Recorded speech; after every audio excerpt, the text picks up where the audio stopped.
नमस्कार दोस्तों, the Deepak Goyal show में आपका स्वागत है। अभी तक हमने देखा था कि अर्जुन ने भगवान श्री कृष्ण से कहा कि मेरे रथ को दोनों सेनाओं के मध्य में आप खड़ा कर दीजिए, ताकि मैं देखूं कि जो ये दुष्ट बुद्धि दुर्योधन है और इसके जो संगी साथी आए हैं मेरे से लड़ने के लिए, मैं उनको अच्छी तरह देख लूं, परख लूं। ये कहने के बाद भगवान श्री कृष्ण ने क्या किया, यही बात संजय अब महाराज धृतराष्ट्र को बता रहे हैं। तो प्रथम अध्याय का 24वां श्लोक इस प्रकार है। संजय उवाच एव मुक्तो ऋषिकेशो गुडाकेशेन भारत सैन्यो उभयो मध्ये स्थापयित्वा रथोत्तमम्। अर्थात, हे भरतवंशी राजन, निंद्रा विजयी अर्जुन के द्वारा इस तरह कहने पर अंतर्यामी भगवान श्री कृष्ण ने दोनों सेनाओं के मध्य में श्रेष्ठ रथ को खड़ा कर दिया। यहाँ पर संजय महाराजा धृतराष्ट्र को भरतवंशी कहकर संबोधित कर रहे हैं, हे भरतवंशी राजन। यहाँ पर धृतराष्ट्र को भारत कहने का अभिप्राय शायद ये निकलता है कि अब इस समय संजय तैयार करना चाह रहे हैं धृतराष्ट्र को कि अब एक बहुत बड़ा मोड़ आ रहा है, जो भी मैं बात आपको सुना रहा हूँ उसके अंदर, क्योंकि अब श्री कृष्ण जो है वो एक्शन में आ रहे हैं। एक कोई मोड़ शायद आने वाला है और आया भी बाद में इसके अंदर।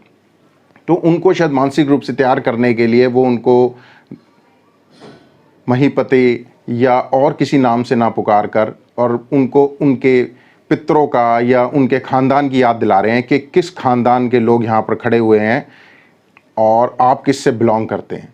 तो इसलिए वो भरतवंशी राजन कहकर शायद उनको संबोधित कर रहे हैं। आगे आता है एव मुक्तो ऋषिकेशो गुडाकेशेन भारत।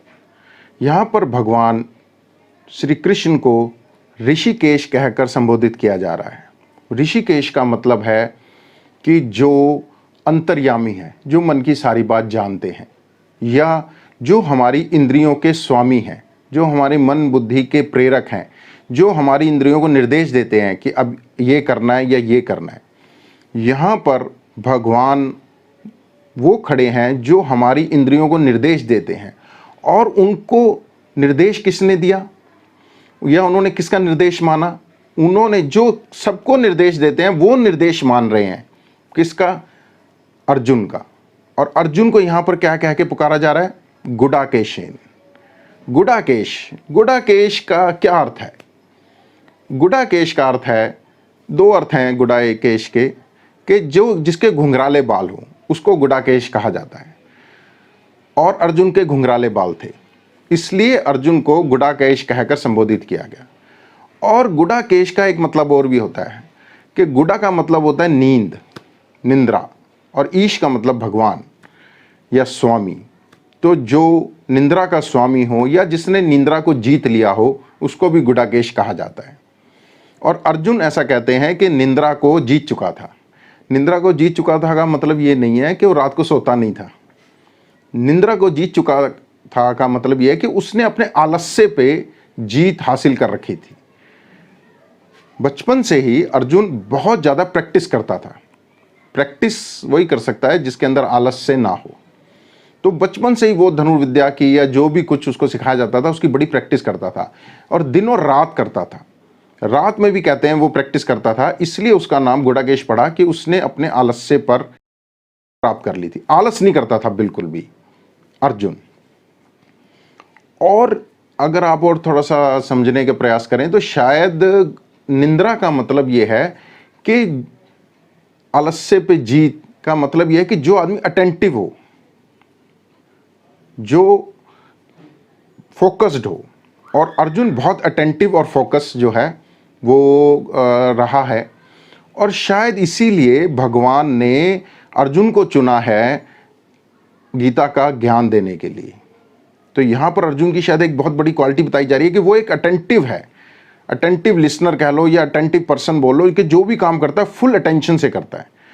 और भगवान जब किसी को शायद ज्ञान देना चाह रहे हैं तो उन्होंने जो पर्सन चूज करा है वो एक अटेंटिव करा है। आपने भी अगर जीवन में कुछ सीखना है तो अटेंटिव होना बहुत ज़रूरी है।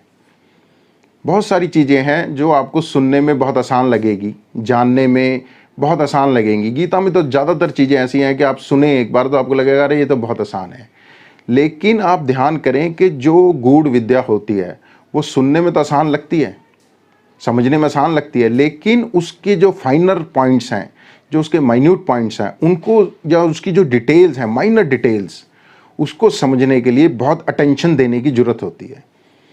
यहाँ पर भी हम गीता का जो हम ये पढ़ रहे हैं तो हम देख रहे हैं कि छोटी छोटी एक एक शब्द में कितनी कितनी चीज़ें छुपी होती हैं। तो इसलिए शायद अर्जुन का नाम गुडाकेशन है कि वो एक आलस्य पर जीत वाला या बहुत ही अटेंटिव और फोकस्ड प्राणी रहा होगा जिसको भगवान ने चुना अपना उपदेश देने के लिए। इसलिए यहाँ पर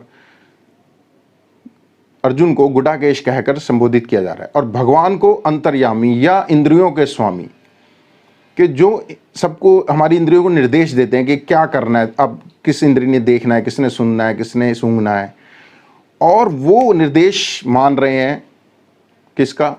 अर्जुन का। तो भगवान जो इंद्रियों के स्वामी है उसको उन्होंने चुना जो बहुत अटेंटिव है अपना उपदेश देने के लिए। तो शायद ये दो शब्द जो है इसी बात को क्लियर कर रहे हैं। एव मुक्तः, एव मुक्ता से मतलब यही है कि उसके कहने पर भगवान ने बात मानी है।